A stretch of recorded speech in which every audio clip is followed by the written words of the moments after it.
हमारे साथ ही वाम दल के विधायक संदीप सौरभ है। संदीप से हम बात करेंगे। संदीप जी, नीट छात्रा का मामला अभी सुलझा ही नहीं था कि एक और दुखद खबर है मधेपुरा से। एक और इंजीनियरिंग की छात्रा का शव उसके हॉस्टल में पंखे से लटका हुआ मिला है। क्या कहना चाहेंगे? देखिए, बहुत दुखद घटनाएं हो रही है लगातार बिहार में, और अलग अलग जिलों से लगातार घटनाएं हो रही है। सबसे दुखद बात यह है कि सरकार इस तरह की घटनाओं को कोई गंभीरता से नहीं देख रही है।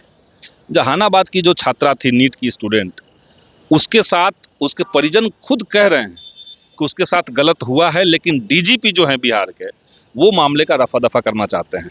पूरे परिवार को अब यकीन नहीं है सरकार के ऊपर। उन्हें लग रहा है कि सरकार जो सीबीआई की जांच कह रही है, वो केवल मामले को टालने के लिए कह रही है। हम लोग चाहते हैं कि इस घटना के ऊपर सुप्रीम कोर्ट के सिटिंग जज के सुपरविजन में जांच हो, और जो लोग मामले को रफा दफा कर रहे हैं, दबा रहे हैं, डाइवर्ट कर रहे हैं, उनके ऊपर भी ठोस कार्रवाई हो।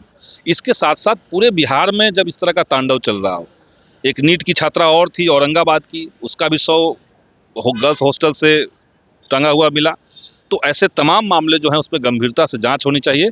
और सरकार को ये जो प्राइवेट हॉस्टलों का जो तांता लगा हुआ है बिहार में, उसके ऊपर कोई रेगुलेशन बना करके कुछ सख्त कार्रवाई करनी चाहिए। राज्य सरकार का इकबाल खत्म हो चुका है लॉ एंड ऑर्डर पे। ये खुद जब पीड़ित परिवार के लोग कह रहे हैं, पीड़ित जो परिवार के लोग कह रहे हैं कि नहीं, हमें सरकार पे कोई यकीन ही नहीं है, तो इससे बड़ा दुर्भाग्य की बात और क्या हो सकती है। अच्छा, ऐसा नहीं है कि ऐसे मामलों का स्पीडी ट्रायल होता है, कड़ी सजा होती है? एकदम स्पीडी ट्रायल होना चाहिए और फेयर ट्रायल होना चाहिए। स्पीडी ट्रायल केवल थाना तक प्रभावित तो नहीं कर देगा।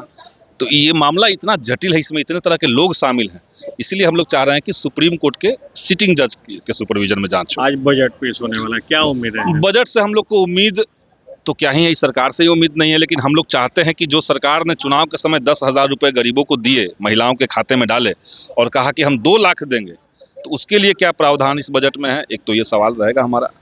सरकार ने कहा कि हम 1 करोड़ लोगों को रोजगार देंगे, उसके लिए बजट में क्या प्रावधान आप कर रहे हैं? किसानों का धान का खेती हो चुका, धान का उपज हो चुका, लेकिन सरकार 18% से ज़्यादा खरीदने के लिए तैयार नहीं है, तो किसान कहाँ जाएंगे? उसके लिए कोई बजट में लोकेशन है कि नहीं?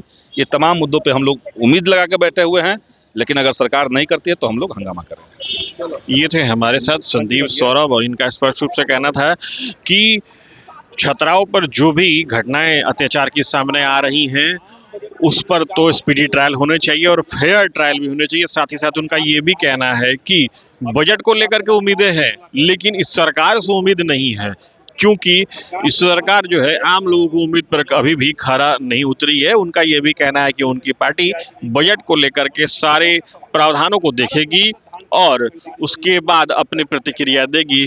इंतजार बजट के पेश होने का है। Sujeet Kumar, TV9 digital, Patna.